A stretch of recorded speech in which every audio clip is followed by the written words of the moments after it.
Hello students, welcome to our channel. तो आज हम लोग जिस चैप्टर के बारे में बात करेंगे वो है क्लास 10 का क्वाड्रेटिक इक्वेशंस। तो सबसे पहले जानते हैं, मतलब आप सिंपल से समझ लीजिए कि ये इक्वेशंस का चैप्टर है जिसमें हम लोग सिर्फ उन्हीं इक्वेशंस को काउंट करेंगे जिनमें एक एक्स स्क्वायर प्रेजेंट है। सिर्फ एक्स स्क्वायर, अगर मान लीजिए कोई एक्स क्यूब है उसी इक्वेशन में, तो वो कोई क्वाड्रेटिक इक्वेशन नहीं कहलाएगा। जैसे एक क्वाड्रेटिक इक्वेशन का सिंपल फॉर्म होता है A x square plus B x plus C.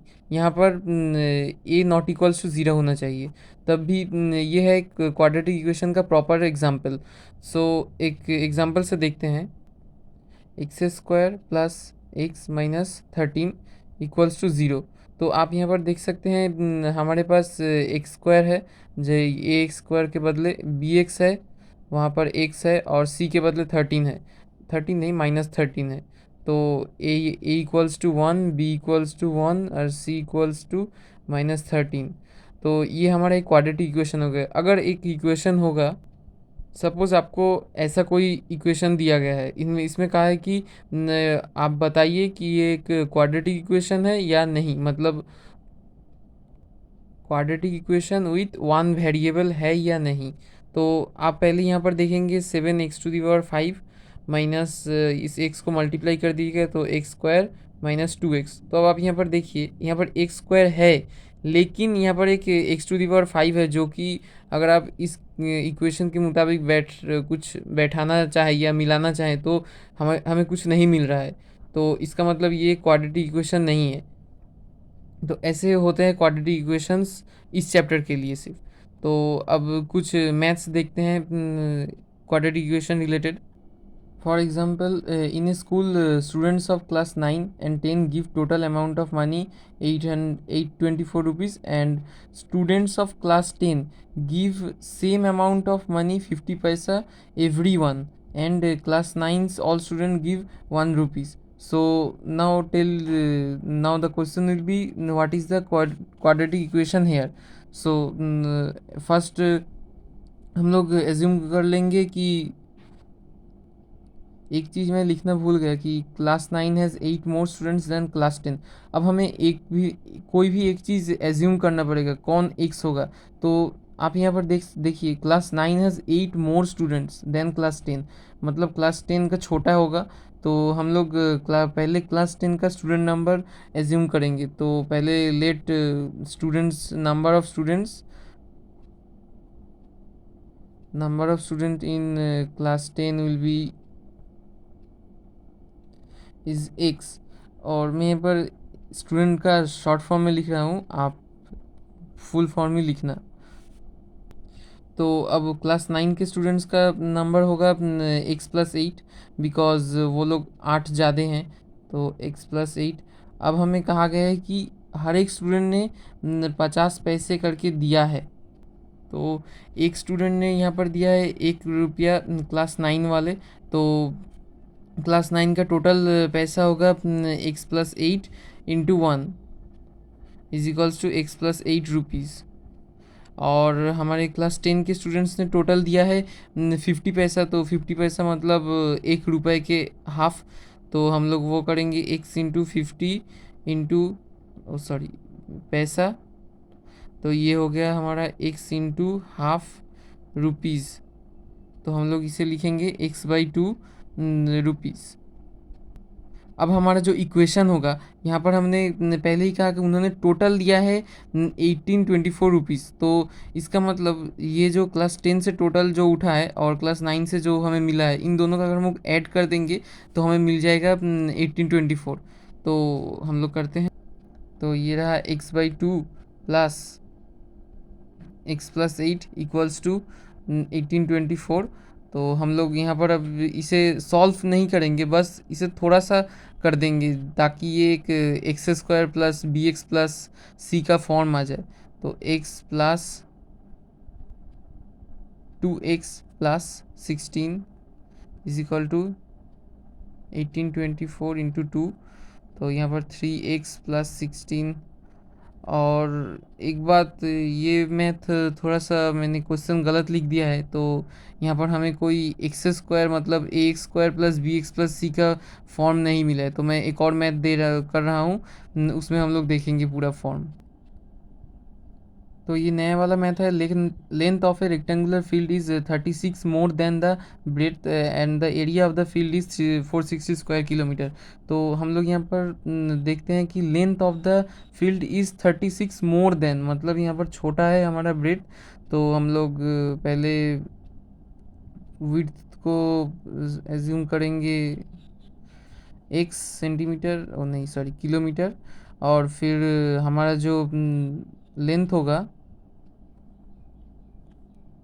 x plus 36 kilometre. तो अब हमारा जो एरिया है वो होगा x into x plus 36 equals to 460। तो x square plus 36x equals to 460, और x square plus 36x minus 460। तो ये हो गया हम लोगों का एक क्वाड्रेटिक इक्वेशन। तो अब हम लोग नेक्स्ट चलते हैं कुछ सॉल्विंग की तरफ। मतलब अगर आपको पहले क्वाड्रेटिक इक्वेशन दे दिया जाएगा या फिर ऐसा भी इक्वेशन दे दिया जाएगा और यहाँ पर से आपको एक्स का वैल्यू निकालना होगा।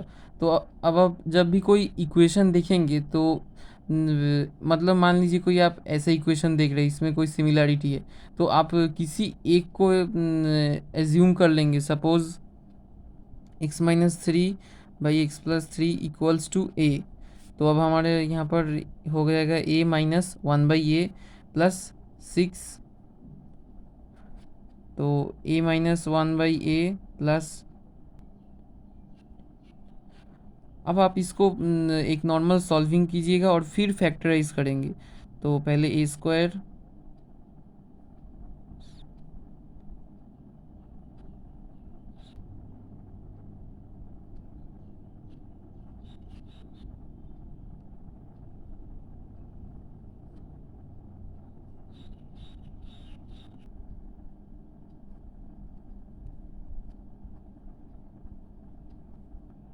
तो हमारे इस तरफ ज़ीरो था, तो नीचे जो 7a था उसको हम लोग इस तरफ लाएंगे तो ज़ीरो हो जाएगा। तो नीचे वाला का काम ख़त्म। तो 7a square plus 48a minus 7 equals to zero. अब देखिए, आप लोगों को पता ही होगा कैसे फैक्टराइज करते हैं। तो पहले आप लोग मैं फिर भी एक बार बोल रहा हूँ, पहले हम लोग जो ए मतलब यहाँ पर जो पहले वाला है और यहाँ पर जो लास्ट वाला है, मतलब सपोज़ ये इक्वेशन है A x square plus B x plus C. तो हमारे यहाँ पर दो ए हो जाएंगे तो थोड़ा सा प्रॉब्लम हो जाएगा। तो आप इसे मान के चलिए ये ए और ये अलग है। तो हाँ, यहाँ पर हमारे लिए 7 जो है ये ए के बराबर है, और बी है 48 के बराबर, और सी है 7 के बराबर। तो जब भी आप ऐसा कोई इक्वेशन देंगे, इसको फैक्टराइज करने के लिए हमारे पास जो एक्स है ये सिंगल है, मतलब ये बीच में रहेगा, और इसको ही हम लोग बाद में जाके तोड़ेंगे। तो पहले हम लोग ए और सी मल्टीप्लाई करेंगे। तो 7 और 7 मल्टीप्लाई करने के बाद हमारा होगा 49। तो अब देखिए 49, 49 का फैक्टराइज करिएगा तो 7 और 7 ही आएगा। तो अब देखिए आपको यहाँ पर जो 48 दिख रहा है, इसको आपको लाना है उन्हीं दो चीज़ों के एडिशन और सब्सट्रैक्शन से जो इन दोनों के फैक्टराइजेशन में है। मतलब ये 49 के फैक्टराइजेशन में है। तो अब यहाँ पर हमारे पास 7 और 7 है, 7 और 7 से हम लोग 48 नहीं ला सकते, चाहे आप हम लोग कुछ भी कर ले।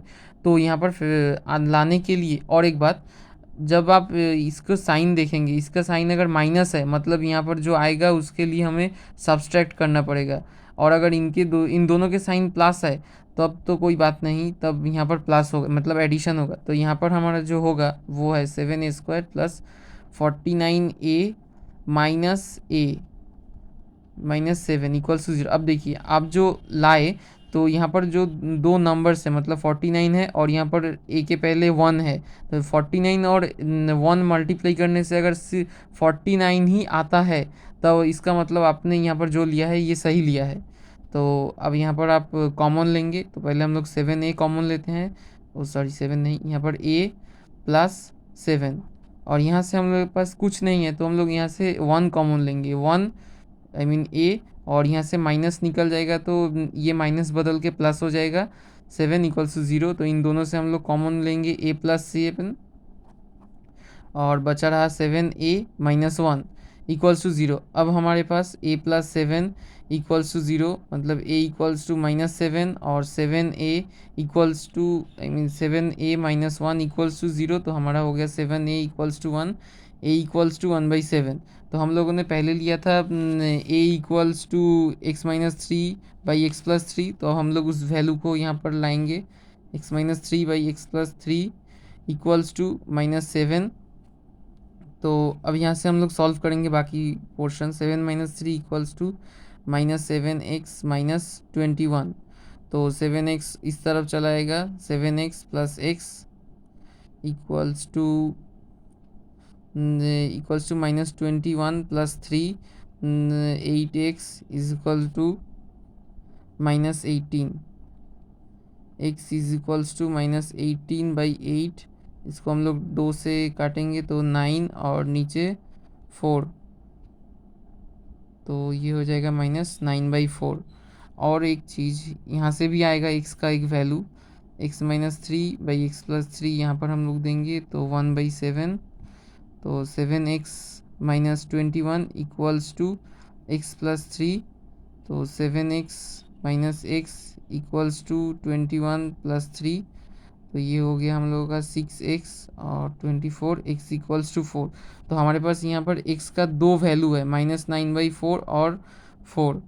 तो ऐसे होंगे क्वाड्रेटिक इक्वेशन। अब कुछ इक्वेशन में आपको एकदम सिंपल सा भी आ सकता है, जैसे मान लीजिए ऐसा कोई इक्वेशन आपको दे दिया जाएगा एकदम सिंपल सा फॉर्म है, आपको इसको फैक्टराइज करना पड़ेगा, तो ये आप कर सकते हैं। या फिर आपको कुछ पेचीदा थोड़ा सा देंगे, तो मैं कुछ और मैथ्स क्वेश्चन दे रहा हूँ और मैं फिर बता दूंगा उसे कैसे करना है।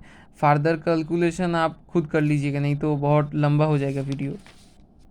तो मान लीजिए ये एक मैथ है, तो इसमें आप यहाँ पर देख सकते हैं, आप अगर सिंपल इसको इन दोनों के साथ एडिशन करके फिर तोड़ना चाहें तो ये मैथ बहुत लंबा होगा और लास्ट में जाके आंसर भी कुछ नहीं आएगा।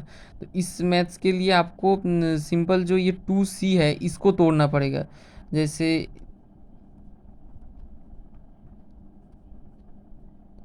c/x-c प्लस c/x-c, तो अब यहाँ पर से एक c के साथ इसको और एक के साथ इसको एडिशन या सब्सट्रैक्शन जो भी होगा, तो x-a माइनस c/x-c, और यहाँ पर इक्वल्स टू देखिए एक c/x-c रख के और दूसरे वाले को -b/x-b। तो अब यहाँ पर आप इन दोनों के साथ माइनस और इनके साथ माइनस करने के बाद ऊपर से कुछ कुछ कमेंगे और फिर आप कॉमन लेके दोनों तरफ से x ऊपर से हट जाएगा और फिर जो बचेगा वो छोटा सा बचेगा। फिर उसके बाद आप इन दोनों को क्रॉस मल्टीप्लिकेशन कर दीजिएगा तो आंसर आपको आ जाएगा। तो फिर अब दूसरा मैथ देखते हैं। तो ये जो तीसरा टाइप है, इनमें आप देखिए एक चीज़ कॉमन है, यहाँ पर x-1 और x-2 देखिए। तो इस मैथ को करते हैं थोड़ा। तो पहले हम लोग सिर्फ इन दोनों को लेंगे क्योंकि यहाँ पर जो x-4 है ये थोड़ा सा प्रॉब्लम हो रहा है बाकी दोनों से। तो यहाँ पर हमें 3 मिलेंगे, x-1, x-2 और x-3। तो यहाँ से 1 2 है, सिर्फ ऊपर 3 जाएगा, और यहाँ से भी 2 और 3 है तो सिर्फ ऊपर 1 जाएगा, x-1 प्लस 1/x-3 और हो गया x-4 इक्वल्स टू 1/6।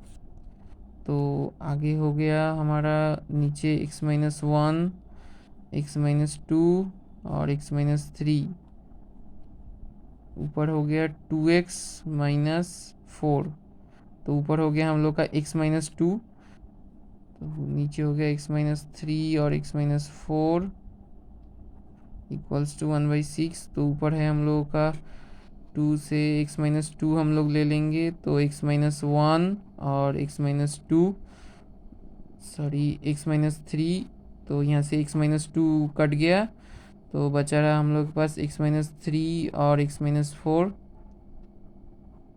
तो ये भी बिल्कुल सिंपल है। इसके बाद आप नॉर्मल फिर से कैलकुलेशन करेंगे ये दूसरे स्टेप जैसा, तो आपको एक अच्छा सा इक्वेशन मिल जाएगा।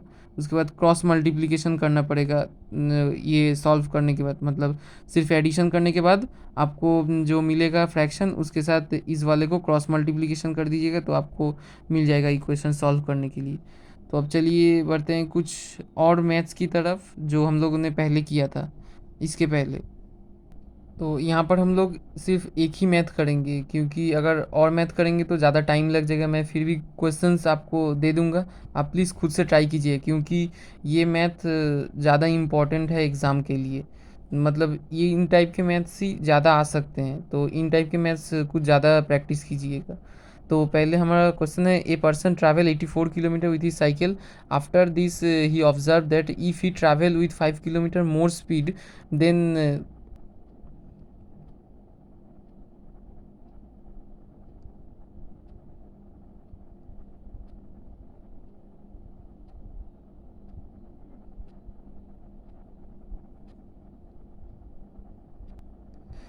ही goes x kilometre in 1 hour. मतलब ये मैं सिर्फ खुद के लिए कर रहा हूँ, ये करना उतना इम्पोर्टेंट नहीं है। अगर आप ये कैलकुलेशन खुद से कर सकते हैं तो कोई बात नहीं। He goes x kilometre in 1 hour, तो 84 किलोमीटर इन 84/x आवर। तो 84/x आवर जो है ये इससे हम लोग मतलब इससे उसको 5 घंटे ज़्यादा लग रहे थे।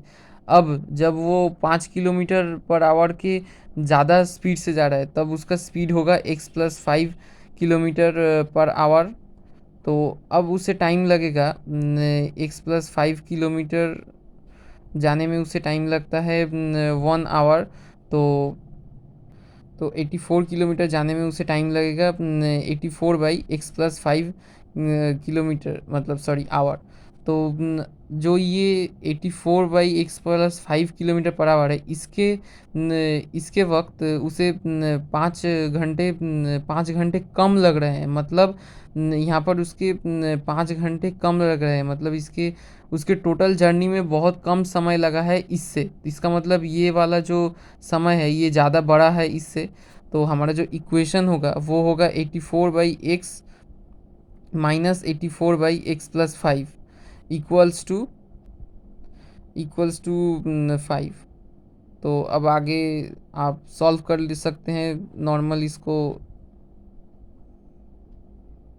मल्टीप्लाई करके। सो मैं ये ज़्यादा नहीं कर रहा हूँ। तो हम लोगों का दूसरा मैथ है, a number of 2 digit whose tens is 3 less than number of ones if we subtract the multiply of 2 digits with the actual number then it will be 15। तो सबसे पहले हम लोग देखते हैं जो वंस है उसका होगा x, तो और जो हमारा टेंस है उसे हम लोग सोचते हैं y। तो जब भी कोई नंबर फॉर्म होता है तो यहाँ पर जो नंबर इसका एक्चुअल जो आप चाहे मान लीजिए कुछ भी, तो 10y+x ऐसे ये एक एक्चुअल नंबर फॉर्म होता है। इसके पहले हो जाएगा 100y, मतलब जितना आगे बढ़ता जाएगा उतना इसके साथ एक ज़ीरो लगते जाएगा और एडिशन होता जाएगा। तो यहाँ पर हम लोग के पास बोला गया है कि y इक्वल्स टू x-3। तो यहाँ पर हमें एक तो पता चला y इक्वल्स टू x-3। उसके बाद तो हमारा जो एक्चुअल नंबर है 10y+x, इसके साथ हम लोग सब्सट्रैक्ट करते हैं इन दोनों के मल्टीप्लिकेशन का रिजल्ट। xy इक्वल्स टू हो जाएगा हम लोग का 15। तो अब हमें पता है y इक्वल्स टू x-3, तो हम लोग सब y की जगह पर x-3 बैठा देते हैं, plus x into x-3 equals to 15। तो अब हमारा हो जाएगा 10x-30 plus x minus x² minus minus से प्लस और 3x इक्वल्स टू 15। तो अब हम लोग जो हो जाएगा 10x 11x 11 और 3 14x minus 30 minus x² minus 15 equals to 0। तो यहाँ पर minus x² plus 14x minus 45 equals to 0। और तो हम लोग माइनस कॉमन लेके हटा देते हैं 14x प्लस 45। तो यहाँ पर आप 45 को फैक्टराइज करेंगे तो उनमें से जो भी आएगा तो यहाँ पर प्लस है तो 9x माइनस 5x, 9 5 जा हो जाएगा 45। तो ये हो गया हम लोग का 0 और x कॉमन लेंगे तो x माइनस 9 और फिर यहाँ पर 5 कॉमन लेंगे तो x माइनस 9 इक्वल्स टू 0। तो हम लोगों के पास दो पॉसिबिलिटी है, x इक्वल्स टू 9 होगा तो y इक्वल्स टू होगा हम लोगों का 6 और यहाँ पर y इक्वल्स टू होगा हम लोगों का 2। तो अगर जब इन दोनों के केस में हम लोग का नंबर होगा 60 प्लस 9 तो हो गया 69 और यहाँ पर 50 प्लस 2 हो गया 52। तो दोनों नंबर में से कोई भी एक होगा आंसर, तो आपको दोनों ही आंसर लिखना होगा एग्ज़ाम में। तो अब हम लोग का जो टॉपिक है वो है श्रीधर आचार्य इक्वेशन। इसे कहते हैं Shridhar Acharya equation. x equals to minus B plus minus root over B square minus 4ac by 2a। तो ये एक ऐसा फार्मूला है जो आपको कोई भी क्वाड्रेटिक इक्वेशन को फैक्टराइज नहीं करना पड़ेगा, बदले में आप इस फार्मूले का यूज़ करके उसे सॉल्व कर सकते हैं इजीली। लेकिन सब नहीं सॉल्व हो सकते, क्योंकि अगर यहाँ पर रूट ओवर के अंदर कुछ ऐसा नंबर आ गया आलतू फालतू जो नहीं होगा, सपोज़ रूट ओवर के नीचे 23 आ गया, तो ये उसका कुछ नहीं हो सकता, आपको ऐसा ही बड़ा आंसर रखना पड़ेगा।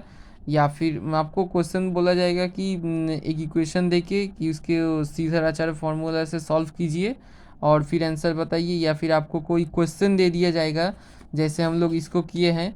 तो ऐसा हम लोग क्वेश्चन दे दिया जाएगा और कहा जाएगा कि इसे श्रीधर आचार्य फार्मूला में आप सॉल्व कीजिए, तो ऐसा आ सकता है। तो आप देख लिए एक इक्वेशन, यहाँ पर एक इक्वेशन है मान लीजिए, तो इसे हम लोग पहले तोड़ के देखेंगे इस तरफ से। इक्वल्स टू 0 तो a equals to 10, b equals to -1 होगा, क्योंकि अगर आप यहाँ पर एक प्लस रखेंगे तो यहाँ पर x के पहले जो 1 है उसके साथ -1 निकल आएगा और c इक्वल्स टू 3 होगा। तो इसके बाद हम लोग फॉर्मूले में बैठाएंगे, तो माइनस बी का हो गया हम लोग का -1 प्लस माइनस बी स्क्वायर, तो -1 का होल स्क्वायर होगा तो 1 और 4ac, a मतलब 40 और 3 मतलब 1।